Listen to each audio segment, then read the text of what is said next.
Good morning. This is Ron, and it is Sunday, March the 11th. Welcome to Story Time.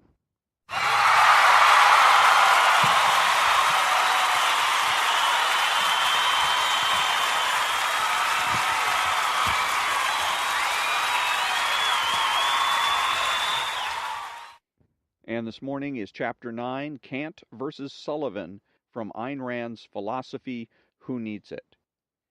In the title essay of For the New Intellectual, discussing modern philosophy's concerted attack on man's mind, I referred to the philosophers' division into two camps.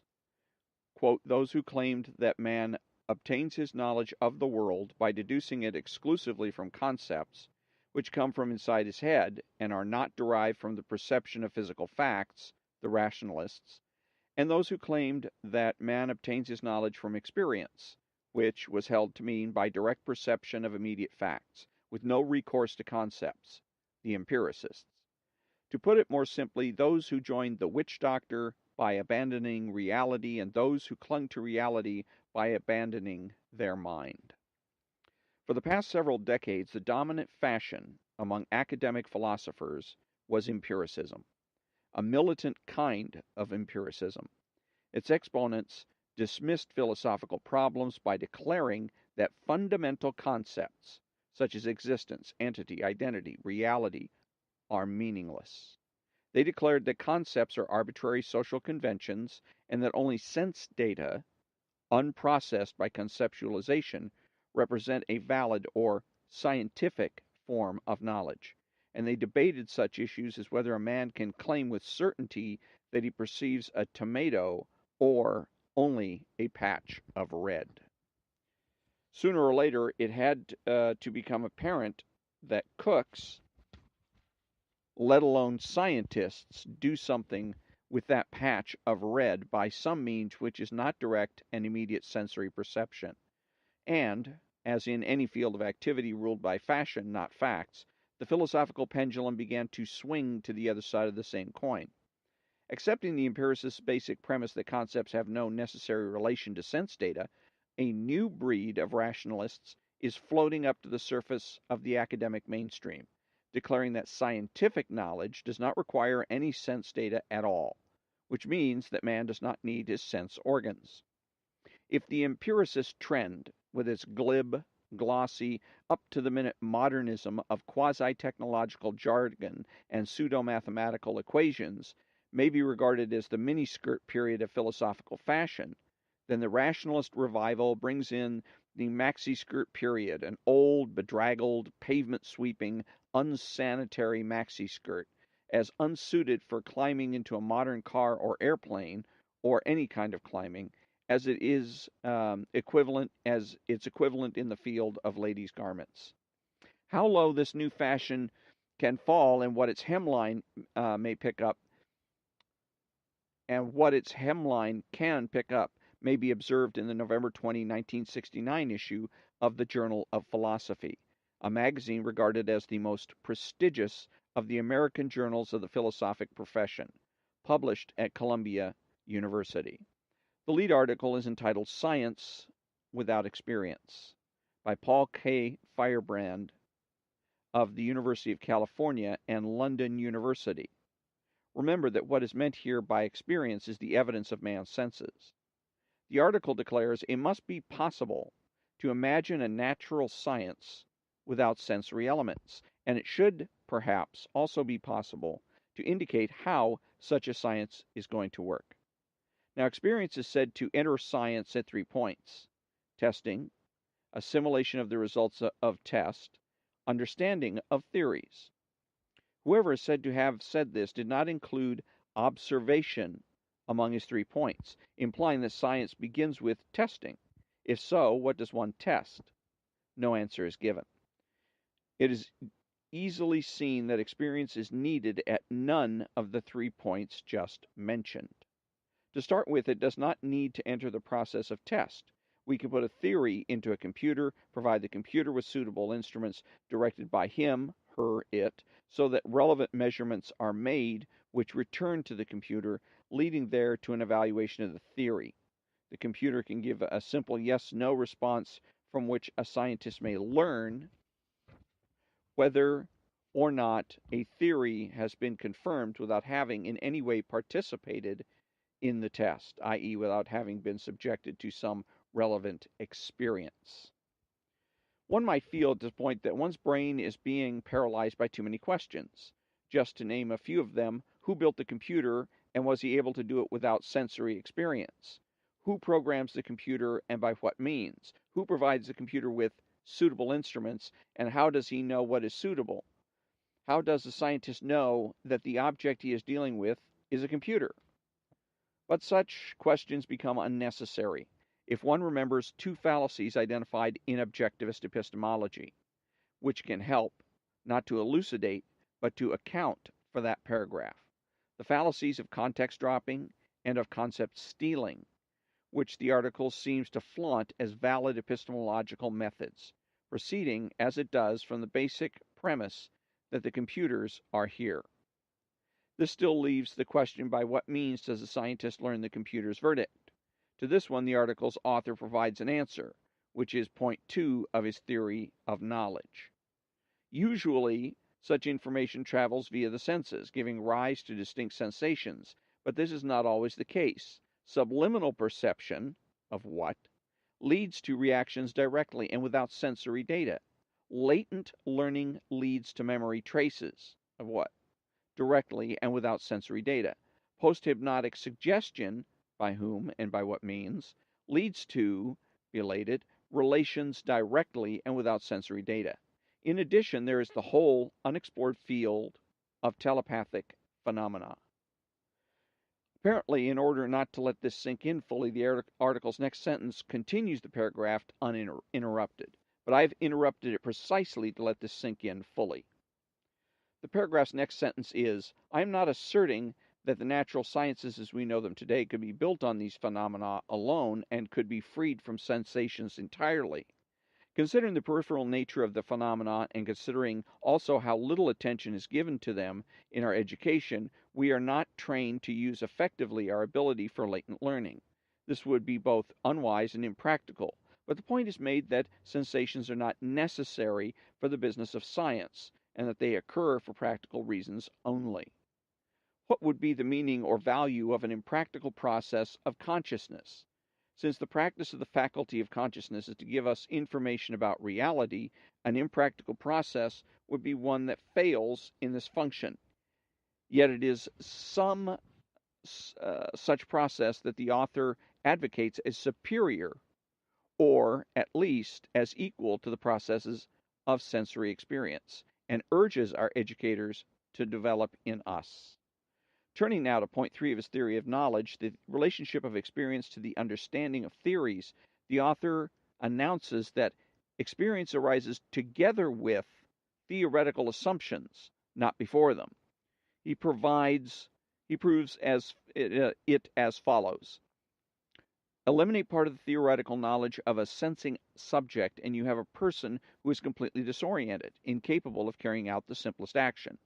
A disoriented person is an adult who, losing part of his acquired conceptual knowledge, is unable to function on a purely sensory perceptual level, i.e., unable to revert to the stage of infancy.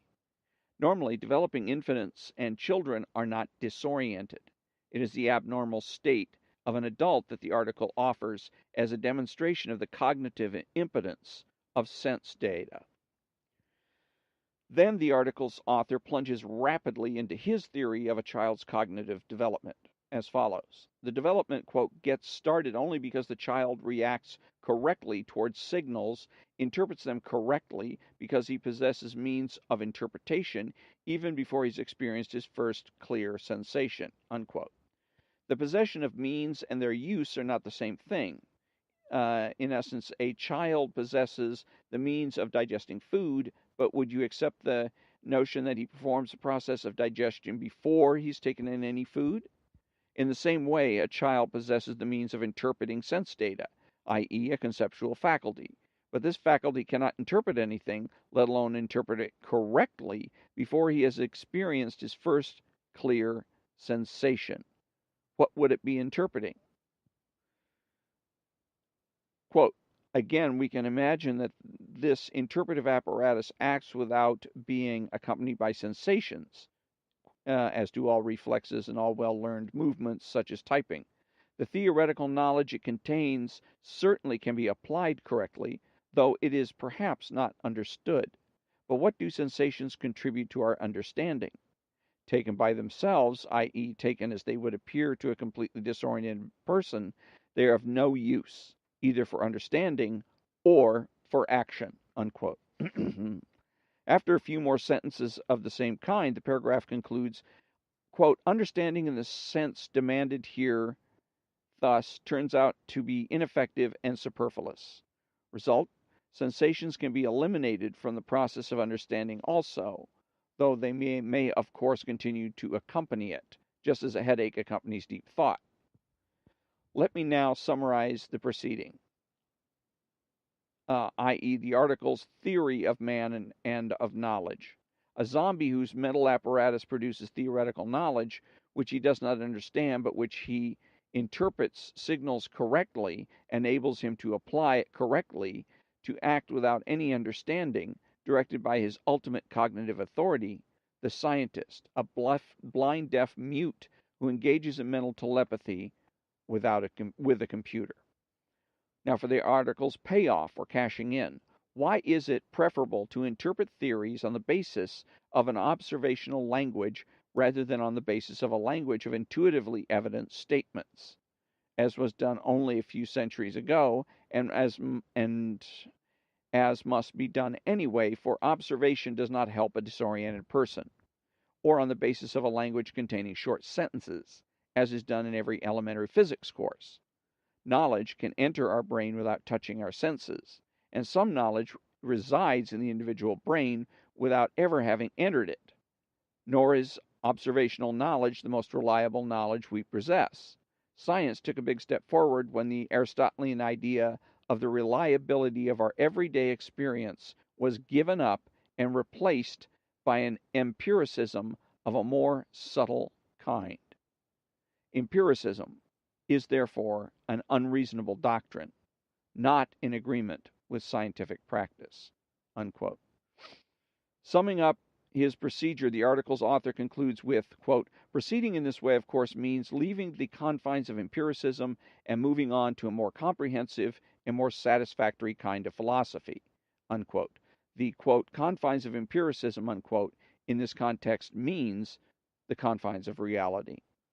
Before we return to the morgue for the task of dissection, let us pause for a breath of fresh air, for a moment's tribute to the lonely giant whom, 2,300 years after his death, the enemy of man's mind still have to try to attack before they can destroy the rest of us.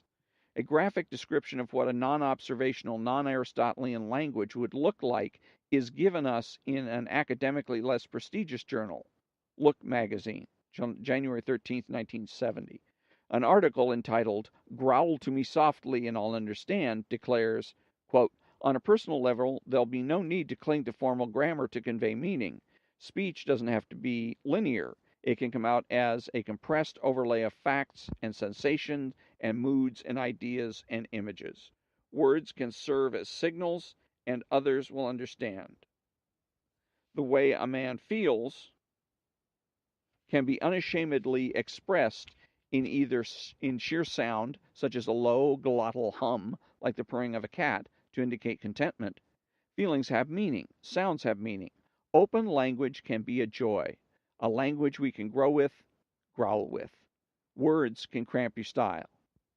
Suppose, unquote, suppose that you are on trial for a crime you did not commit. You need the clearest focus, the fullest concentration of facts, the strictest justice in the minds of those you face, in order to prove your innocence.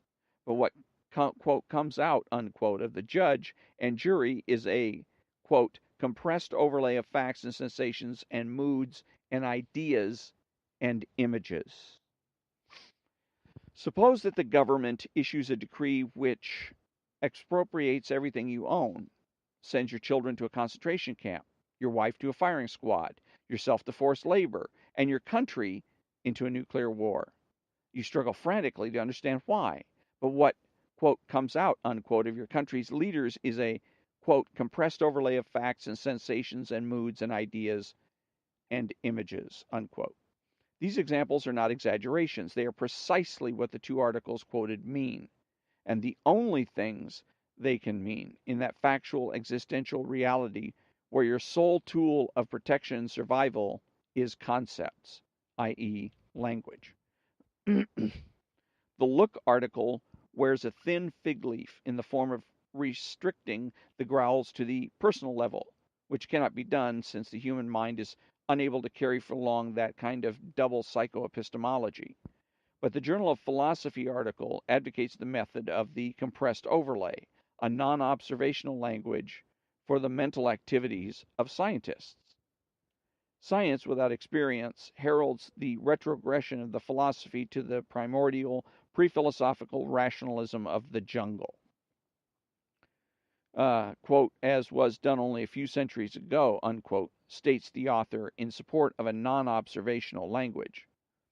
But what is innocent and explicable in an infant or a savage becomes senile corruption when the snake oil, totem poles, and magic potions are replaced by a computer. This is the sort of rationalism that Plato, Descartes, and all others of that school would be ashamed of, but not Kant. This is his baby and his ultimate triumph, since he is the most fertile leader of the doctrine equating the means of consciousness with its content. I refer you to his notion that the machinery of consciousness produces its own categorical content. Quote, Science Without Experience, unquote, is an article without significance and would not be worth considering or discussing if it were not for the shocking fact that it was published in the leading American journal of the philosophic profession. If this is the view of man, of reason, of knowledge, of science, of existence, sanctioned and propagated by the philosophic authorities of our time, can you blame the hippies and yippies who are their products? Can you blame an average youth who is thrown out into the world with this kind of mental equipment? Do you need any committees, commissions, or multi-million-dollar studies to tell you the causes of campus violence and drug addiction? A brilliant young professor of philosophy gave me the following explanation of the appearance of that article. The academic philosophers would enjoy it because it attacks philosophy in a hooligan manner, including some of their own most cherished beliefs, such as empiricism. They get a kick out of it. They will read and publish anything, so long as it does not imply or advocate a broad, consistent, integrated system of ideas. For a long time, the academic philosophers have been able to do nothing but attack and refute one another, which is not difficult, without being able to offer any theory of a constructive or positive name or nature. Every new attack confirms their notion that nothing else is possible to their profession and nothing else can be demanded of them. If the style of the attack is hooligan, it reassures them they don't have to take it, or philosophy, seriously. They will tolerate anything so long as it does not require that they check the validity of their own premises, i.e., so long as it does not threaten the belief that one set of arbitrary assumptions is as good as another. In For the New Intellectual, I mentioned the central cause of the post-Renaissance philosophy's disaster, the issue that brought its eventual collapse. Quote, they, the philosophers, were unable to offer a solution to the problem of universals. That is, to define the nature and source of abstractions, to determine the relationship of concepts to perceptual data, and to prove the validity of scientific induction. They were unable to refute the witch doctor's claim that their concepts were as arbitrary as his whims and that their scientific knowledge had no greater metaphysical validity than his own revelations. Unquote. Observe that the demands for this sort of epistemological equality is still the irrationalist policy, strategy, and goal. Quote, why is it preferable to interpret theories on the basis of an observational language rather than on the basis of a language of intuitively evident statements? Unquote, asked the author of, quote, Science Without Experience, unquote. This is the perverse form in which mystics are compelled to acknowledge the supremacy of reason and to confess their motive, their envy, and their fear. An advocate of reason does not ask that his knowledge be granted equality with the intuitions and revelations of mystics. Concepts are the products of a mental process that integrates and organizes the evidence provided by man's senses. See my Introduction to Objectivist Epistemology. Man's senses are his only direct cognitive contact with reality and, therefore, his only source of information. Without sensory evidence, there can be no concepts. Without concepts, there can be no language. Without language, there can be no knowledge and no science. The answer to the questions of the relationship of concepts to perceptual data determines man's evaluation of the cognitive efficacy of his mind. It determines the course of every individual life and the fate of nations, of empires, of science, of art, of civilization.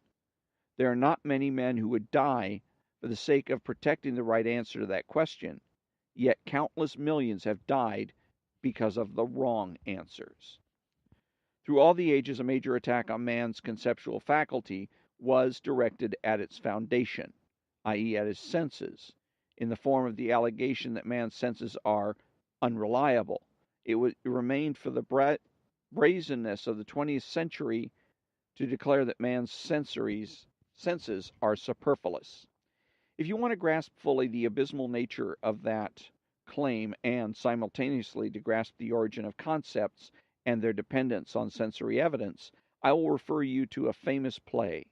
One might think that such a subject cannot be dramatized, but it has been, simply, eloquently, heartbreakingly, and it is not a work of fiction, but a dramatization of historical facts.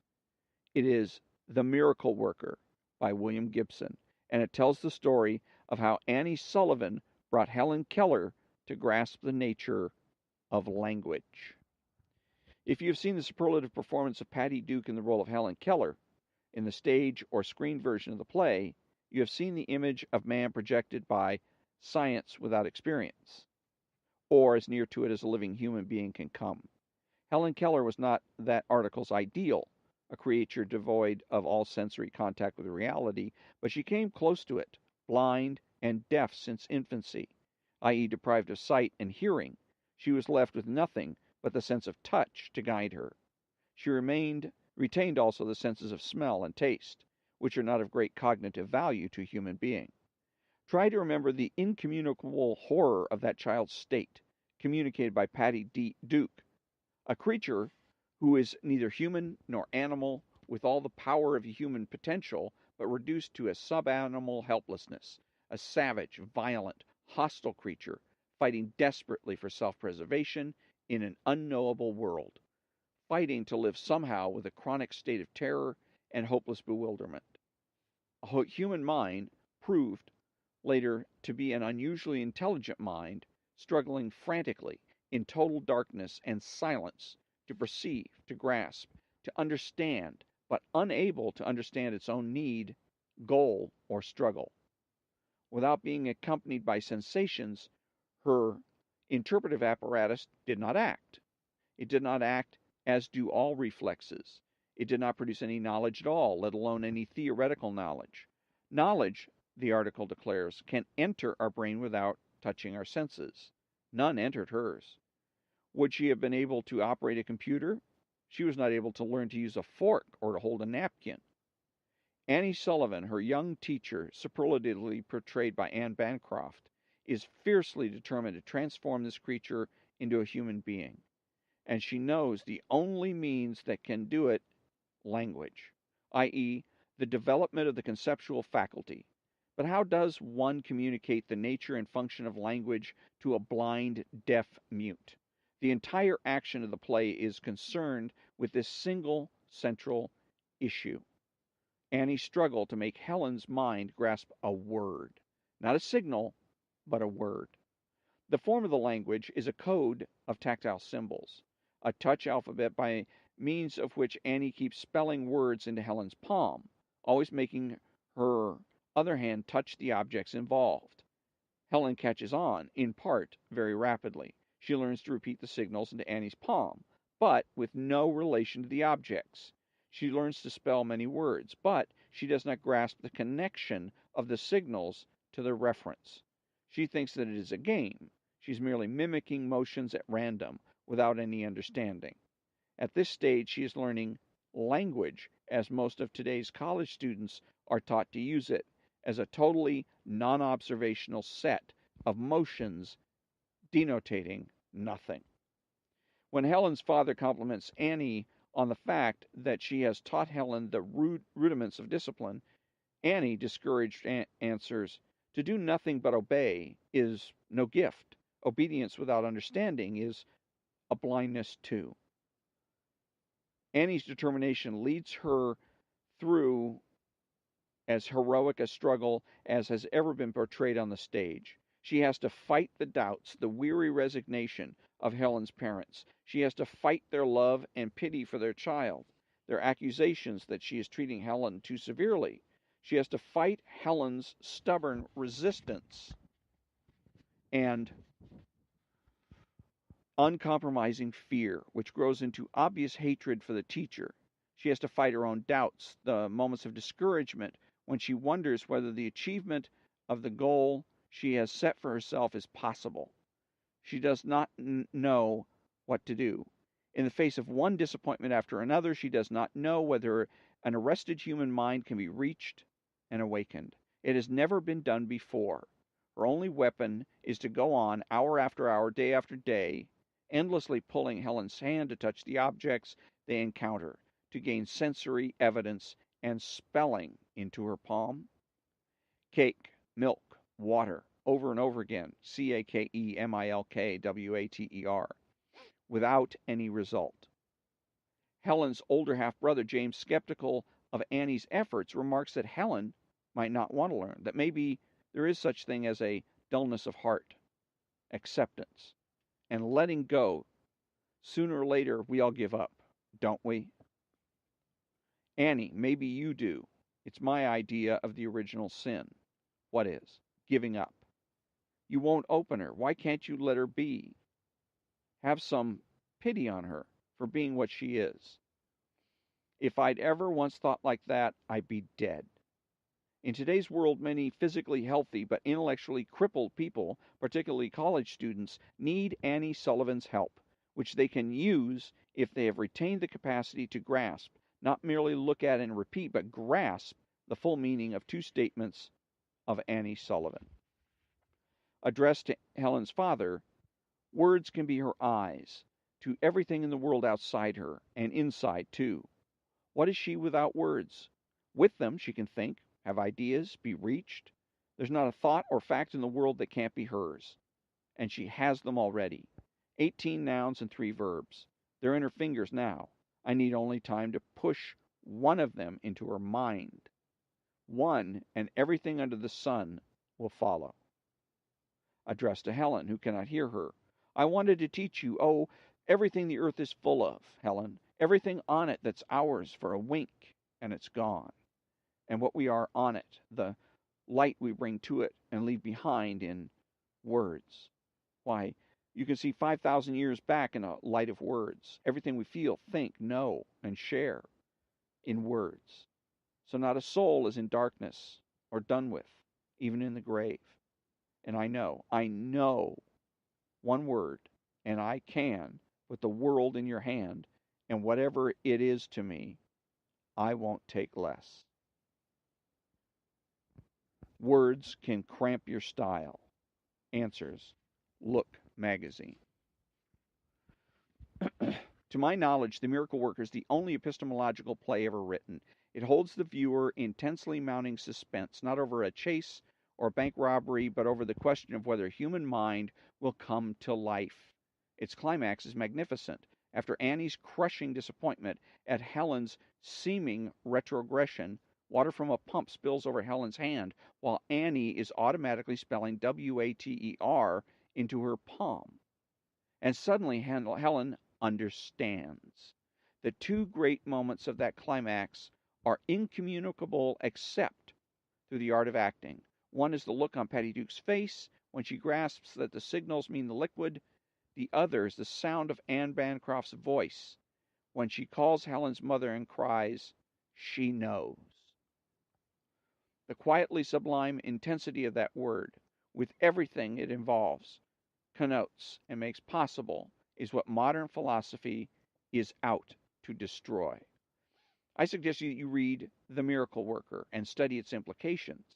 I'm not acquainted with William Gibson's other works. I believe that I would disagree with many aspects of his philosophy, as I disagree with much of Helen Keller's adult philosophy. But this particular play is an invaluable lesson in the fundamentals of a rational epistemology. I suggest that you consider Annie Sullivan's titanic struggle to arouse a child's conceptual facility by means of a single sense, the sense of touch. Then evaluate the meaning, motive, and moral status of the notion that man's conceptual faculty does not require any sensory experience. I suggest that you consider what an enormous intellectual feat Helen Keller had to perform in order to develop a full conceptual range, including a college education, which required more in her day than it does now. Then judge those normal people who learn their first perceptual level abstractions without any difficulty and freeze on that level and keep the higher ranges of their conceptual development in a chaotic fog of swimming, indeterminate approximations, playing a game of signals without reference, as Helen Keller did at first, but without her excuse. Then check on whether you respect and how carefully you employ your priceless possession, language. And lastly, I suggest that you try to project what would have happened if, instead of Annie Sullivan, a sadist, had taken charge of Helen Keller's education. A sadist would spell water into Helen's palm while making her touch water, stones, flowers, and dogs interchangeably. He would teach her that water is called water today, but milk tomorrow. He would endeavor to convey to her that there is no necessary connection between names and things, that the signals in her palms are a game of arbitrary conventions, and that she'd better obey him without trying to understand. If this projection is too monstrous to hold in one's mind for long, remember that this is what today's academic philosophers are doing to the young, to minds as confused, as plastic, and almost as helpless on the higher conceptual levels as Helen Keller's mind was at her start. And that concludes Chapter 9, Kant versus Sullivan. And a couple of comments that I wanted to make is she makes this out to be a battle of different types of philosophies. And again, there's philosophy is the love of wisdom. That's it. There is no Kantian philosophy or Ayn Rand philosophy. There is no such thing. She also goes on to say, talk about Helen Keller's adult philosophy, that kind of crap. And it's just that, crap. Helen Keller and other people may have philosophical theories that may be right or wrong, that may have been supported by evidence and logical conclusions or not. The problem, again, with creating this notion of different philosophies is that you take the value out of it. You take the value statements. You take the right and wrong out of it. What you're conceding is that all philosophies are equal except as to popularity. And that becomes then the test of whether or not a philosophy, quote unquote, is valid, is how popular it is. So the struggle becomes to make one's philosophy more popular than everyone else's. The other thing that I wanted to get to is that, again, it's not a struggle of philosophy, it's a struggle of politics, ultimately. What the left wants to do is turn the foundational model on its head. Ideally, the foundational model starts with metaphysics, then it moves to epistemology. You have to have a solid foundation with metaphysics, then you can move on to having epistemological theories, and then ethical theories, and then political theories, and aesthetic theories of art. And the left wants to turn that upside down and make politics the basis for everything else, and everything springs from politics. Because the left was told by Karl Marx 150 years ago or so that things were going to unfold in the future in a certain way, that capitalism was going to overreach, there was going to be a revolution in which the workers of the world would rise up, throw off their capitalist masters, and usher in a communist or socialist paradise in which everybody is equal and everybody lives happily ever after. Which is a narrative, by the way. And so they do the same thing here. They go out and they find or create or become philosophers, and philosophers with one single idea, and that is to promote socialism slash communism. And they would want to do so, in essence, by undercutting normal thinking, by undercutting metaphysics, by undercutting epistemology in this particular case, by trying to confuse people, to use various types of tricks to confuse people. In this case, the trick that's being pulled is the trick of confusing or deliberately conflating words with concepts. The definition of a word is an arbitrary sensible sign with a meaning imposed on it by convention, but a concept is not. Okay, so when you use dog, dog is to refer to a particular concept. It's a definition. It's something that is different than a cat or a rat or a mouse, that kind of thing. Now, does it matter ultimately whether or not a dog is called a cat, a rat, a schembo, a scallywag? Does it matter really what word is used to describe the dog? No, I suppose in the end it isn't. But the concept that it represents does matter. And that's what they're doing, is deliberately conflating and saying, since words are arbitrary and that the meaning is imposed by convention, i.e. power, that words can be changed arbitrarily. It's just simply a matter of exercising power. Create a movement, get people to use a different type of word, and presto, you've changed the English, not only the English language, but you've also changed, in their theory, the concept behind it. You've also then shaped reality, which is one of the things that a lot of our news people today think they are doing. They think of themselves not as news people, not as interviewers, but as reality shapers. And they're not.